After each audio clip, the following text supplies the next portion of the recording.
I was proud of our players' effort on the defensive end. We held them to 17 points in the first half. We held them to 28% shooting for the game, and a couple of those makes were in the last 30 seconds or a minute. They got a couple of layups. So when you hold a team like Jacksonville, as talented as they are, to under 30% for the game, you'll win most of the time.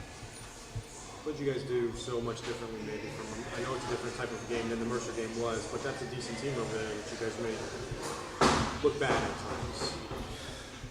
Well, our players came out to play today, and we played well against Mercer. We came out, we had a 2-point lead against Mercer, and that was two heavyweights going at it on their home court the other night, and we were on the short end in overtime. But Jacksonville is very talented. They're much better than they were last year, and they're very well coached. So we were happy to come out and play hard and make some shots early, and then we just defended and rebounded. And when we do that, you hold a team to 17 points, so it wasn't anything we did differently against Mercer, just that we played really well today. You had some stuff on offense, any different varieties to some of the motions or some of the sets at all, or anything new? Well, we make adjustments game by game. We try to do that for each team. Against Mercer, we ran a few different wrinkles. Tonight, we made some adjustments, and we see where our strengths are versus their weaknesses, and we'll continue to do that. So not every game plan's the same. We have our system we like to play. We like to steal the ball. We had 10 tonight. I think we're in the top 20 in the country right now. Bernard's in the top 5 in the nation. He's averaging over 3 steals a game. And then we like to push the ball in transition, and we like to play up tempo. So we did that all those things tonight, and it was successful. Filled some good minutes in the first half, coming off of some nice minutes against Mercer, turning the corner a little bit and feeling better with the back also.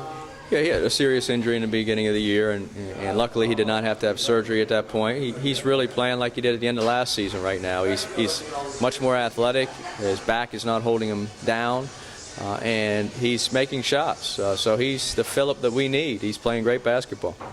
And the better game out of Brett, did you have a talk with him at all again about? Well, Brett knew he had a terrible game against Mercer. We didn't have to tell him that. I think Brett was the first one to know that. When you go 0 for 6 with 7 turnovers, you don't need. So I didn't say anything to him. He knew he needs to play. He needed to play better today, and I was proud of him. He came out, had 7 assists, and really played very, very well in the defensive end. How much do you like being up by 20, 30? No major lulls. The team was able to keep their foot on the gas. Well, I felt like our women's coach tonight. They usually win by 30 or 40. So tonight was the first game in a long time where we had a big lead the entire game. It'd be nice to do that more often, but in reality, our league is very good, and when we play Jacksonville the next time, it's not going to be like this. We just played extremely well in the first half today and got up on them. So our league is very balanced, and there's a lot of parity across our schedule. So this doesn't happen too often.